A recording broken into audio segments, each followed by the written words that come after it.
What up, Ricky? Appreciate you for stopping. We over here starting a video pic. Welcome back, hot dogs. It's your boy Spider, aka TWP. We got a rain video for you today because you know it's summertime and somebody needs something to do. So I got we gotta go back up to the videos. This is just scrolling on me. It said, "What?" Y'all go ahead and leave some comments in the comments.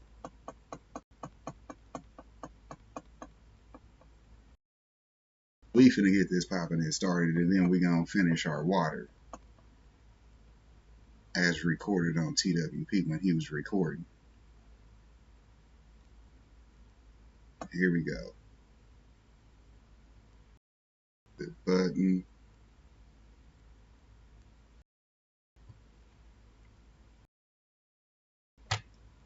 Now, like I was watching this video while I go finish it, I started. Hit the mute button.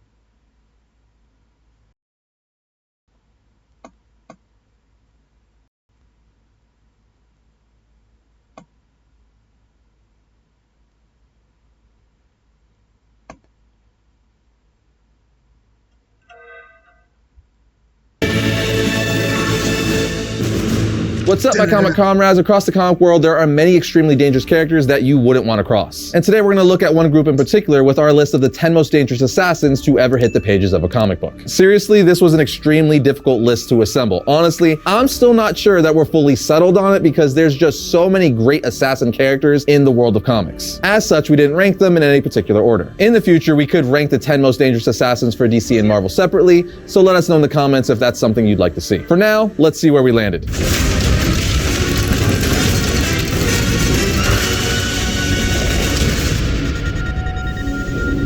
The first character to make the list is Bullseye, an assassin for hire capable of using virtually anything as a lethal projectile with flawless accuracy. On top of that, he's one of the most psychopathic characters Marvel has to offer, which is why he's one of Daredevil's most dangerous enemies and one of the most dangerous assassins in all of comics. He's sort of like the Joker in that not much is known about his past, just that he grew up in the Bronx with his brother and an abusive father. But like I mentioned before, and befitting the name, Bullseye has flawless accuracy, and not just with usual weapons. It's the fact that he could turn anything and everything into a weapon that makes him especially dangerous. Dude can kill you with a paperclip or toothpick or whatever just by throwing it at you with extreme force at the perfect spot, and he never misses. Mix that with his Olympic level physical conditioning, expert marksmanship, hypercognitive brain, skilled pilot, skilled acrobat, and adamantium implants fused to parts of his skeleton including his spine, on top of him completely being unhinged and psychopathic, he is easily one of the best assassins in all of comic books. Staying in the Marvel Daredevil cast, next up we have one of the baddest females comics has ever seen, Elektra. She's known as the Lethal Scarlet Assassin for a reason, because she's most known for being the greatest assassin in the world. She was trained in an array of martial arts as a child to protect herself from abuse, then decided to become a professional assassin when she was older working for the Hand, who further trained her to become a master dealer of death with her signature sai. Her ability with almost any weapon as well as her skill in hand-to-hand combat is unmatched by nearly anyone, to the point where she can easily engage super-powered characters. She's currently running around as the female Daredevil and teamed up with the OG Daredevil to take down the Hand. All I really need to say is talk to anyone who's been reading comics for any reasonable amount of time, and they'll tell you Elektra's assassin skills are second to none. Jumping over to the DC universe, we have Deadshot, easily one of the world's greatest assassins and mostly known for his expert marksmanship. This dude almost never misses. He's been everywhere on the villain and hero spectrum over the years, but is mostly known for being the core member or often leader of the Suicide Squad. But really, he's been all over the place because as long as he gets paid, he'll kill anyone, good or bad, and without hesitation. The only thing he cares about is his daughter. But at the same time, he also kind of has a death wish, a lot of the time executing his mission with almost no regard to his own safety, making him unpredictable, which is a huge advantage for any assassin. So he's an expert marksman, check. Expert tactician, check. Trained soldier, check. Peak physical condition, expert leadership, expert demolition, expert mechanical engineer, check, check, check, and check. He's basically skilled for any situation, making him one of the best assassins out there. Next up is Lobo, one of the most feared bounty hunters in the universe, known for never missing his mark. Lobo doesn't have an ounce of an issue with killing and will kill anyone for the right price. Dude is so ruthless, he even murdered Santa Claus, literally chopping his head off in the Lobo Christmas special from 1991. He then stands over the decapitated body saying, "Season's greetings, fats." Lobo's also an expert combatant and has mastered numerous weapons. But on top of all that, he has meta-human abilities, which include genius-level intellect, super strength, and immortality. There's a reason he's one of Superman's most beloved adversaries, although they have been seen to work together from time to time. However, despite his merciless nature, Lobo does have a set of ethics. He follows his contracts to the letter, so if you're not on the contract, you're safe, but if you are, God help you.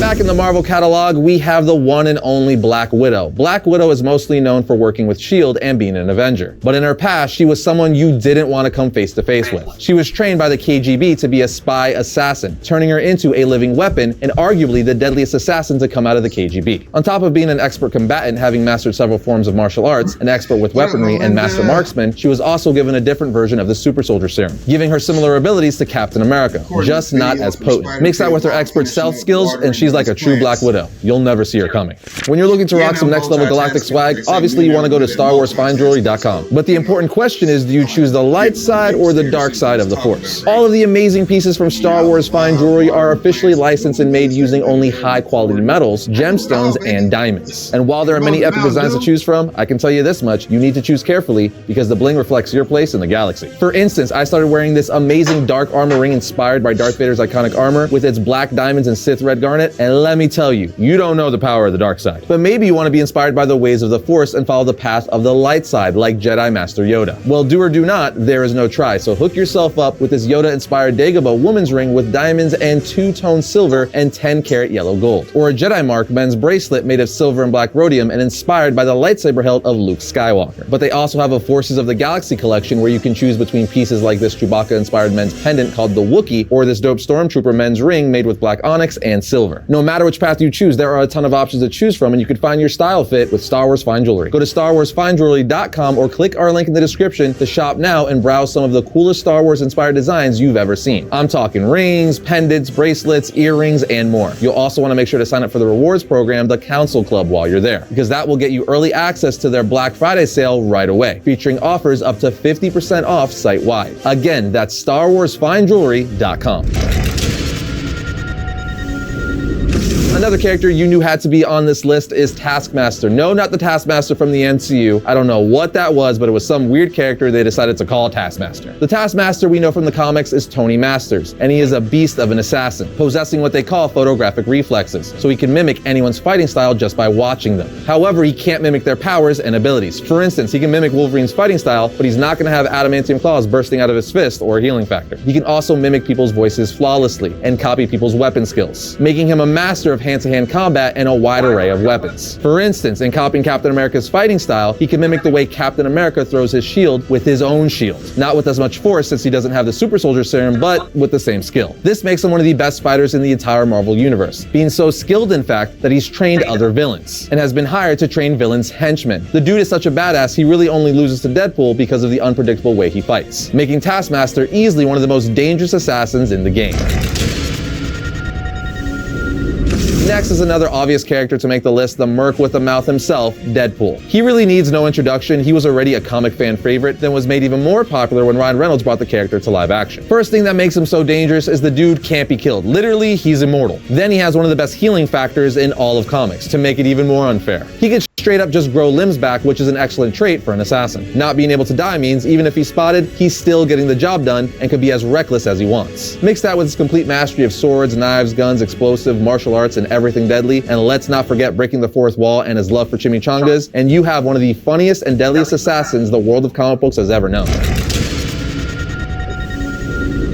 Another one of the deadliest assassins in the DC universe is Lady Shiva, being so skilled that she's trained Batman himself, along with her daughter Cassandra Cain, who would later become Batgirl, and Tim Drake, the third Robin. She's a master of more forms of martial arts than I could even list, able to kill someone with a single strike. No weapons, just her bare hands. She's so skilled it's considered an honor to train under her. Even without superpowers, Lady Shiva is still known to be one of the best assassins and martial artists on the planet, with most people even saying she is the best. She's mastered several forms of of martial arts that have long been forgotten, meaning she's the only one alive who could pass them on. She can also read people's body language to predict what they'll do before they even do it. Let's put it this way, she's so deadly, she often just uses her bare hands to get the job done. That should tell you everything you need to know.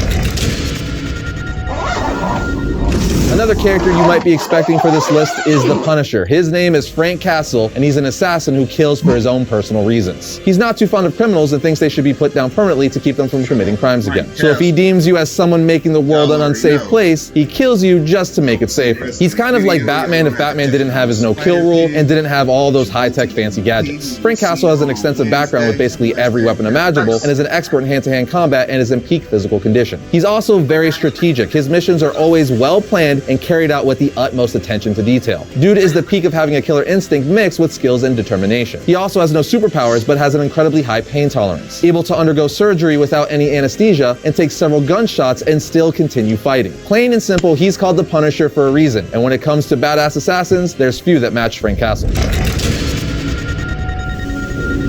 And the last assassin on our list, the most dangerous of the bunch, the one you've all been expecting, is none other than the Condiment King. Seriously, this dude uses nothing but condiments to get his kills. He's absolutely terrifying. Okay, of course I'm kidding. The real last assassin on our list is Deathstroke the Terminator. When you think assassins in comics, I'm sure for many of you, Deathstroke is the first character to come to mind, and for good reason. Without him, we probably wouldn't have had arguably the second most popular comic assassin, and that is Deadpool. Deathstroke, love him or hate him, is kind of the gold standard for badass assassins in comics. Slade Wilson is genetically engineered to surpass all human limits. As a former soldier, he is now one of the most feared assassins in the DC universe, having gone up against and even defeating on several occasions characters like Batman and Green Arrow, as well as teams like the Justice League and the Teen Titans, and even mother freaking gods. He's an expert in everything you would think an assassin would be an expert in, and more. From weapons and martial arts to explosives and stealths to being extremely intelligent. He's overall a beast. In fact, it's been stated that Deathstroke's mental abilities are accelerated by a factor of 9, allowing him to think and perceive events 9 times faster than a normal human, giving him exceptional reaction time. So if his super soldier serum and badass armor and stuff wasn't enough, good luck trying to land a hit on him in the first place. But there you have it, our list of the 10 most dangerous assassins in comics. However, there are tons upon tons of other assassins in comics that could also be on this list. This is just our personal take on the top 10. This sort of stuff is always subjective, so let us know what your list would be in the comments down below. And that's gonna bring today's episode to a close, but if you enjoyed it, check out this one right here. And if you like all of our content, like, subscribe, and comment. It helps us out. But other than that, I'll see you next time when I talk about all things comics.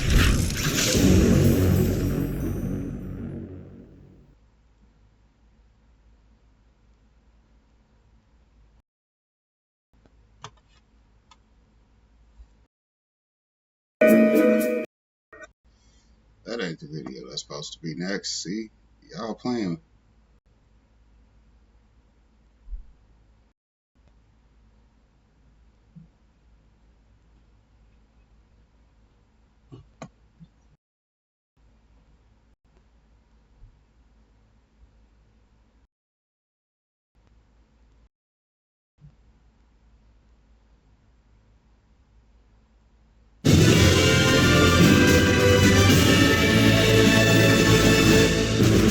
What's up, my comic comrades? I don't know about you, but after Wakanda Forever this past weekend, we still got Marvel on the brain. So today we're gonna look at the 10 best Thor fights of all time. No, he has nothing to do with Black Panther, but we really want the MCU to fix Thor, so here we are. Also, Thor's had a butt ton of incredible battles over the years, so it's gonna be fun to give you all our favorites. So with that said, let's get started with number 10.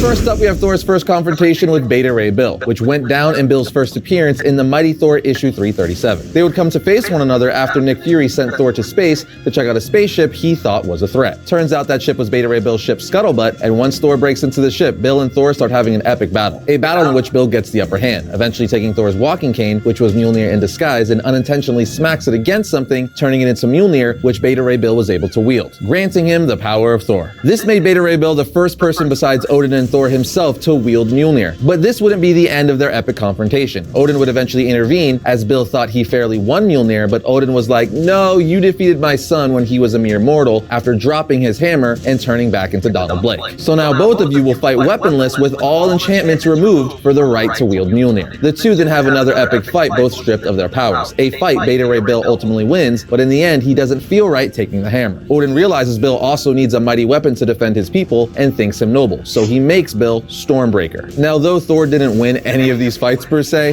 this confrontation remains one of the most iconic Thor battles of all time, and for good reason, as it introduced Beta Ray Bill and Stormbreaker.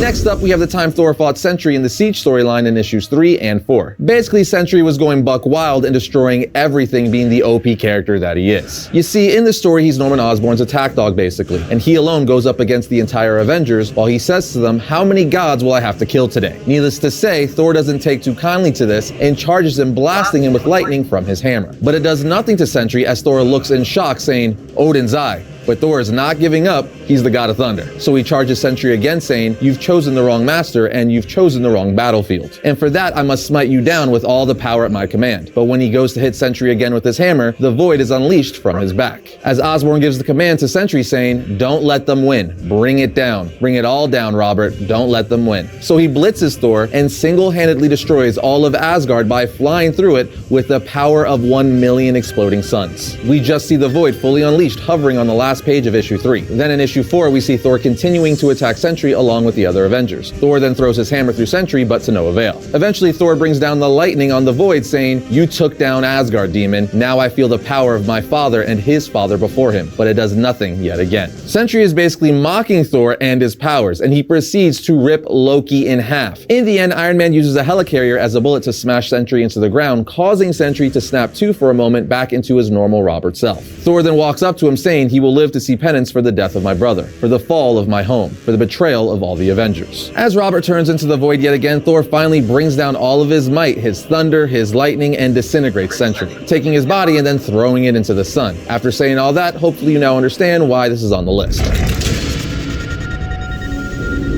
Next up, we have the time Thor fought Superman in JLA Avengers issue 2. That's right, if you weren't aware, the two Titans fought back in the 2003 JLA Avengers crossover. In the crossover miniseries towards the end of issue 2, we see the Avengers and Justice League at odds with one another in the Savage Land as they are just meeting each other for the first time. Long story short, Thor and Superman start sizing each other up, with Thor saying, "Thy think most highly of thyself and the Justice League, but now thou shalt feel the wrath," as he swings his hammer at Superman. But Superman just flies up and then punches Thor to the ground while saying, "A god, you say? A small god, perhaps, of a small world." The two then trade punches to the face as Thor starts swinging his hammer around, saying, "You are strong, but the measure of any man or god is not what strength he has, but what he does with it." Superman then uses his heat vision, blasting Thor in the chest, saying, "Tell yourself that, mister. Ease yourself to sleep at night while you let your world go to hell. Where I come from, lives matter." Thor is able to fight off the heat vision, charging Superman, saying, "Arrogant, sneering jackal, do thy best. Thor will not fall, but thou shalt," as he swings his hammer again at Superman, but Superman just catches it in the palm of his hand, saying, "You won't." Thor in shock says, "Odin's beard, how can you?" Superman says, "Sorry to disappoint, but in my world, it looks like the dial goes up to 11. As he punches Thor so hard, he knocks him out, defeating him. While standing over his body, Superman says, "He may be the toughest opponent I've ever faced." Now, yes, I know, this is yet another instance where Thor didn't necessarily win like the Beta Ray Bill fight at number 10, but it's an epic battle nonetheless. I mean, it's Superman versus Thor. It had to be on here. It also gives us an official answer that Superman stomps Thor. Don't get mad at me, Marvel and DC obviously agreed that Superman wins. At least back then. Thor has gotten some crazy power upgrades recently. At number 7, we have Thor versus Silver Surfer. Anytime these two fight, it's awesome. However, with that said, we're going to focus on the one time they fought in the Mighty Thor series from 2011, specifically issues 2 through 5. In the story, Galactus is coming for Earth once again. Obviously, Thor isn't going to let this happen. So in issue 2 of the series, he comes into confrontation with Silver Surfer, chucking his hammer at him, saying, "I'd not threaten Asgard again, unless you wish to die here." Then in issue 3, we see Surfer retaliate with a blast of the power cosmic. But Thor just blocks it with his hammer and lightning. As the two continue to trade blows, the fight is ultimately stopped when Odin arrives. But don't worry, the two continue to fight again in issue 4, this time in space. And it is yet again a stalemate, although when Thor knocks Galactus on the side of his head with his hammer, Surfer says, "That hurt even me," as they land on Mars and continue to fight, with Thor telling Surfer, "Silence," as he brings his hammer down saying, "Do you want to die on Mars? I have no problem killing you on Mars." Then in issue 5, Surfer blasts Thor with a massive energy blast of power cosmic. And he yells, "Are you finished?" Where Thor just says, "I'll kill you for that, Surfer," being unfazed. Thor then throws his hammer at Surfer, sending him flying into rocks. But the fight is yet again stopped when Sif arrives. The point is, this epic battle demonstrates that Thor's godly power and hammer is on par with the power cosmic, which is absolutely insane. Next up, we have the time Thor single-handedly defeated the Mangog and Thanos in Thor issue 25 from 1998. For those of you unaware, Mangog is one of Asgard's and Thor's greatest enemies. It's supposedly said to be the manifestation of the unending fury towards Odin and Asgard, born of the combined hatred of 1 billion murdered beings. With that said, it's easily one of the most powerful of Thor's enemies. In the issue, Thor defeats Mangog by shoving his hammer in Mangog's mouth and then unleashing the Anti-Force down his throat, saying, "Drink." For those of you who don't know, the Anti-Force is the power to focus and manipulate anti or negative forces against your opponent. And Thor did that right down his throat. But if that's not enough, he goes on to beat and amp Thanos over and over with his hammer until he falls. Just pure god-level brute force. Needless to say, Thor gets to work in this issue. And while we're talking about dope battles, who doesn't like a great card game battle? Well, we've partnered with Upper Deck once again to bring you their super fun versus system 2PCG. Their 2-player card game allows each player to build a deck of characters, plot twists, locations, and equipment to try to defeat their opponent. Each player starts with the main characters such as Spider-Man or Thanos. During the game, you'll play resources, recruit supporting characters, and play plot twists to enhance your team or hurt your opponents. Your main character will earn experience points and level up to dominate the battlefield. Finally, you'll KO your opponent's main character if things go your way, that is. But maybe you've never played the Versus System 2PCG and you're not sure where to start. Well, look no further than the Versus System 2PCG, the Civil War battles. It's the first issue of a 3-part Civil War story arc that focuses on a conflict between Captain America and Iron Man. It makes for crazy fun gameplay and it's a perfect starter box. You can get the Versus System 2PCG Civil War story arc at upperdeckstore.com and start building your Marvel decks today. Just click the link in the description. Next up, we have every single time Thor has fought the Hulk. The two have fought more times than I can count, and in almost every instance, it ends in a stalemate as they are two of the strongest heroes in comics. And every time they fight, it's always an awesome matchup. Like in 1952's Journey into Mystery 112, The Incredible Hulk issue 300, The Defenders 10, The Mighty Thor 385, Immortal Hulk issue 7, 46, and 47. And then most recently, the two have waged war in the Banner of War story arc by Donny Cates. And it's probably the most epic battle yet as Thor turns into a Hulk and Hulk wields Mjolnir, possessing the power of Thor, giving us a Thor Hulk fighting a Hulk Thor, and it's one of the coolest things I've ever seen. At the end of the fight, Marvel confirmed that Thor has been holding back all these years and is in fact stronger than the Hulk as seen in the issue. But the main point is, anytime Thor and Hulk fight, it makes for a fantastic battle.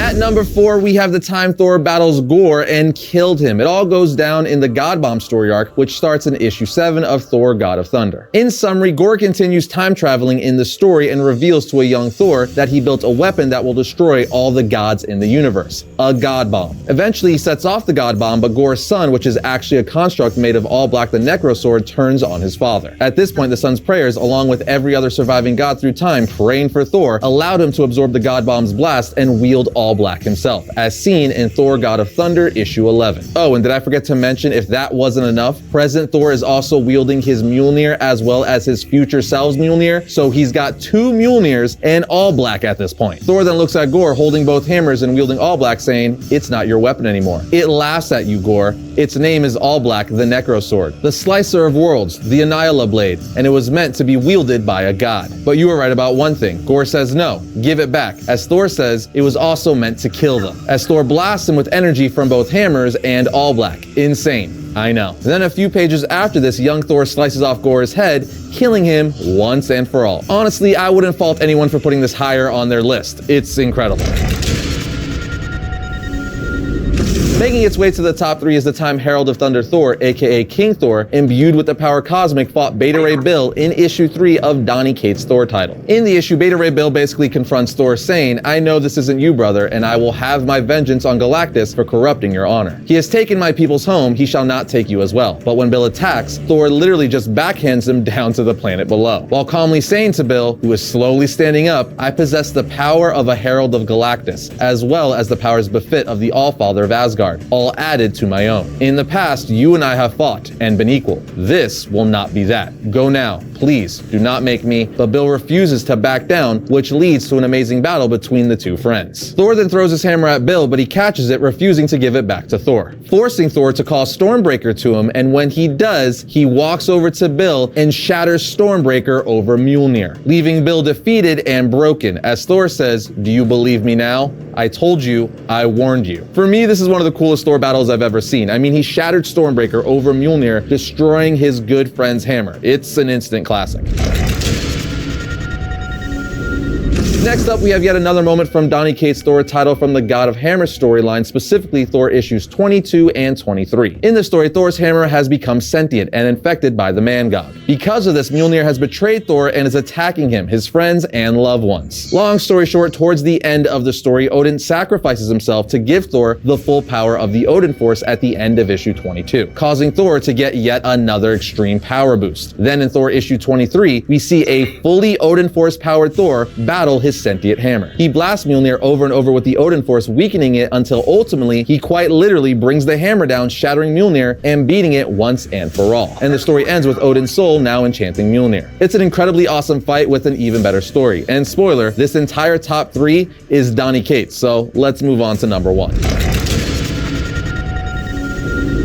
And our number 1 Thor fight of all time, which became my number 1 the moment I read this issue, is from yet again Donny Cates in Thor issue 6. Now, you may be asking, what makes this one so special? Well, I'll tell you, my comic comrade. In this issue, not only does Thor kill Galactus, he then turns him into a bomb to also kill the Black Winter. That's right, Galactus imbuing Thor with the power cosmic was the biggest mistake he ever made, because King Thor was already incredibly powerful as he possessed the powers of the Allfather of Asgard, his own powers, and then Galactus just boosted that even more by granting him the power cosmic. Power cosmic Thor became so powerful, he literally stripped Galactus of his power cosmic, and then says, "On behalf of the countless planets you have destroyed and laid bare, in your wake, I sentence you to death," as he throws his power cosmic imbued hammer into Galactus's chest, killing him. But then the Black Winter shows up messing with Thor, but he's not about that. So Thor turns Galactus into a bomb with all of his newfound powers to blow up and destroy the Black Winter. If you don't know why this is so crazy, well, 1, Galactus is the devourer of worlds, one of the strongest entities in all of Marvel, and Thor just soloed him easily. Galactus couldn't even put up a fight. Then he proceeds to use Galactus's body as a bomb to blow up the Black Winter. The Black Winter is even more powerful than Galactus. You see, Galactus is the devourer of worlds who has his own heralds like Silver Surfer. But the Black Winter is the devourer of universes, and Galactus is his herald. And Thor killed him, utterly insane, which is why this fits nicely at number 1. And that wraps up our list of best Thor fights in history. So now it's your turn. Let us know what you think the 10 best Thor fights should be down in the comments. First up for the week of November 16th, we have Gunslinger Spawn issue 14. Gunslinger's time in the present day has gone from bad to worse. Now enemies from his past have decided to ally themselves with some of his newfound acquaintances in order to rid the world of Gunslinger once and for all. Here we have Deceased War of the Undead Gods issue 4. Nothing is what the heroes of Earth thought it was. The shocking truth is finally revealed as the fate of all of existence hangs in the balance. Now we have DC vs. Vampires All Out War issue 5. Betrayed and out of options, the pitiful remnants of the team head back to a bleak and desolate Central City for one last Hail Mary. Next we have Something is Killing the Children issue 26. With the last person in her corner gone and the Order of St. George closing in, Erica finds herself totally alone and without a prayer. And finally, we have Batman Superman World's Finest issue 9. Batman and Superman are on a quest to train the mysterious new hero, Boy Thunder. But what's that in the dark? It sounds like the Joker, and he's got his own plans for a superpowered sidekick. And that's going to bring today's episode to a close, but if you enjoyed this video, check out this one right here. And if you like all of our content, like, subscribe, and comment. You know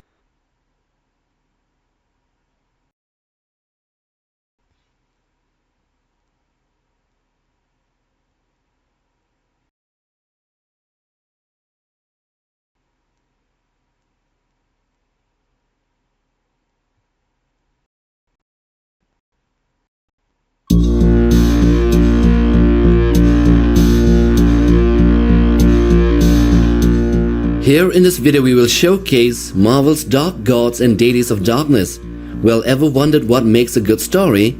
A good villain. And what's better than evil itself, or at least the incarnation of it in the form of powerful dark entities and gods of darkness? Well, Marvel has quite a lot of these actually, and here we will list down 10 of these powerful deities and rulers of the dark. We will describe a little bit on where they come from, their origins, their powers as well as their evil forces. So strap yourself in and watch till the end for a surprise entry, and also do tell us your favorite. Firstly, from the dark dimension we have the 10's, which include Dormammu and his extra dimensional sister Umar. Well, we will actually only talk about Dormammu version from the Marvel Cinematic Universe, because in this iteration of him, he is the supreme ruler of a realm called the Dark Dimension. Wielding frightening, tremendous supernatural powers of apocalyptic proportions, Dormammu seeks to conquer every universe in the multiverse as well as that of Earth. Unlike the corporeal Dormammu of the comics, his MCU body seems to be composed of the unique cosmic energies of his own home universe, and he can do absolutely everything in his realm. He can shoot energy beams, alter his size, and control the entire dimension, and is basically a god in it. Now, another entry from the Marvel Cinematic Universe, we have the ones from the Dark Realm of Svartalfheim, which includes Malekith and the Dark Elves. Although not a god, he is the ruler of his immortal species and desires a return to darkness, to destroy light and turn the universe back into an abyssal void that it was before the Big Bang. The Dark Elf race originated in the vast primordial darkness that existed prior to the creation of the Manifest Universe, where they reign absolute and unchallenged. Being the oldest known race, even predating the universe itself, Dark Elf technology was very advanced, surpassing that of even the Asgardians. Malekith waged a war on the 9 realms but was defeated in the past by Bor, the father of Odin, and again in the present day by Thor. Next, coming from the Dark Abyss, we have Null and his symbiotes. Null is the originator of the symbiotes and an eldritch god of darkness. In Venom, Volume 4 and the King of Black, he is the main antagonist. Null is an entity who claims to be the avatar of the primordial void that existed between the 6th and the 7th universe. He claims sovereignty over the void and claims to be its avatar, but he is not the primordial darkness itself. Null became a mythical figure of heavenly dread as he waged a war against the light. He created what we now know as the symbiotes, the parasitic, amorphous aliens that bond with hosts and enhances their physical traits as well as bring in new powers. These symbiotes, under the influence of Null, formed a hive mind, and their main goal is to bring back the universe into darkness and destroy all life. After that, we come to the inhabitant of an extra-dimensional realm called Everin, and here we have the Dweller in Darkness and his Fear Lords. While not exactly depicted with justice to his character in the movie Shang-Chi, the Dweller in Darkness was so much more than just a dragon kaiju who is beaten by 10 rings. In the original take, the Dweller in Darkness was a fear lord and one who feeds on fear to live and grow in power. He has actually destroyed the multiverse in the past with the motive of creating a never-ending fear on all creation so that he will quench his hunger. He also has other undefined mystical powers, like he can create creatures out of fear, and he can turn humans who die under his influence into beings made of shadow. He cannot be killed but only be banished away to the abyss, only to eventually crawl back slowly over time. From the dark pits of hell, or otherwise a realm called Hades, we get Mephisto, the fallen angels and his various demons. What's a dark god's list without a devil himself, or at least Marvel's version of one? He is often considered as one of the ultimate baddies, an extra-dimensional demon who rules a fiery pocket dimension that he calls Hell or Hades.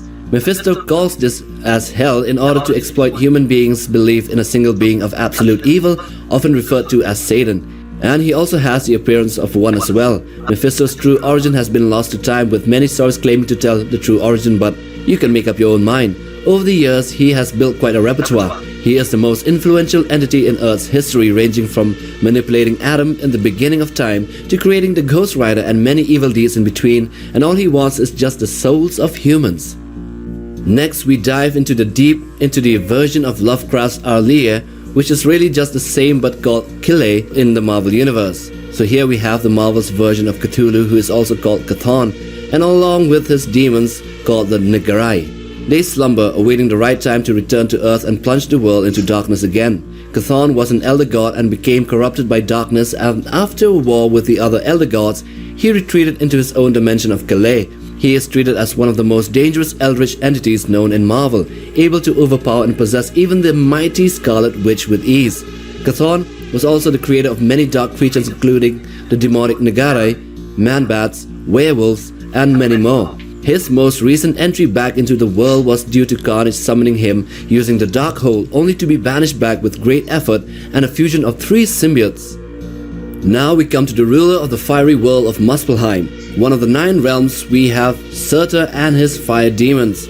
Surtur is portrayed as a massive terrible monster with the strength of 1,000 scorching suns.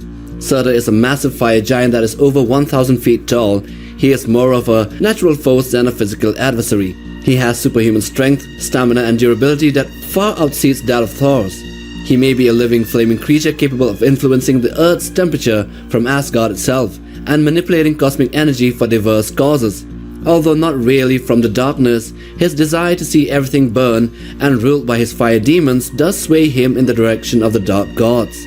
And yes, he is the one that destroys Asgard, bringing about the apocalyptic Ragnarok. Next we have a ruler of hundreds of dimensions, a creature that even Dormammu and Mephisto claims to be far superior to them. Who is this yet another Lovecraftian-inspired eldritch entity? Well, let me just say what he said. Before all was, I was. Before time was, I waited. I fed on screaming souls of the universe. I drank the spoiled milk of dead stars. I am the emptiness outside all understanding. I am Shuma Gorath. His words, and it explains it all. Often seen as a one-eyed cosmic octopus monster, Shuma Gorath was sometimes stated to be omnipotent and is stated to be the archetypal Class 3 demon, the greatest of them all. He is considered to be one of the primal powers of chaos and the greatest of the old ones. In his native dimension, he is virtually unstoppable and is unknown if he can ever truly be killed. His main objective is to bring every universe into his dark rule. So after that we have the entry from the current 7th Cosmos, who are infected with the Horde, a swarm of planet-killing insect creatures. Here we have the Dark Celestials. What is a list of Marvel gods without the Celestial in it, right? The Dark Celestials are a breed of Celestials infected and mutated by the Horde into rabid creatures. Before arriving on Earth, the Dark Celestials are also called the Final Host, infected and killed every other Celestial in existence, and their bodies were hurled down to Earth to herald their arrival. These dark godly entities were the opposite of what they were before and only thirsted for destruction and annihilation of Earth and probably all planets that are ripe for the taking. These dark Celestials would have ended it all if they weren't defeated by the revived Celestials. And lastly, from deep space we have a very new possession of Marvel, which was originally from Dark Horse, but now a part of the Marvel Universe. And these are the aliens, yes, the surprise, the Xenomorphs. But we know not their exact origin in this universe. These Xenomorphs possess the same powers and features as in the earlier movies. Their biomechanical bodies, stealth, durability and acidic blood. They follow one enigmatic figure, also known as the Goddess, the One in the Dark, which was a biomechanical creature with vaguely feminine traits. She possessed a slender frame with elongated xeno-like fingers. She also possessed curved goat-like horns that curled around something that appeared to be a biomechanical crown. Their motive was as stated, that once a species grew arrogant with technology, they'll discover Prometheus's fire to wipe them out and start a fresh slate in the galaxy. And she was the end result of humanity or other species venturing out into space, discovering them, and back into the darkness they will go.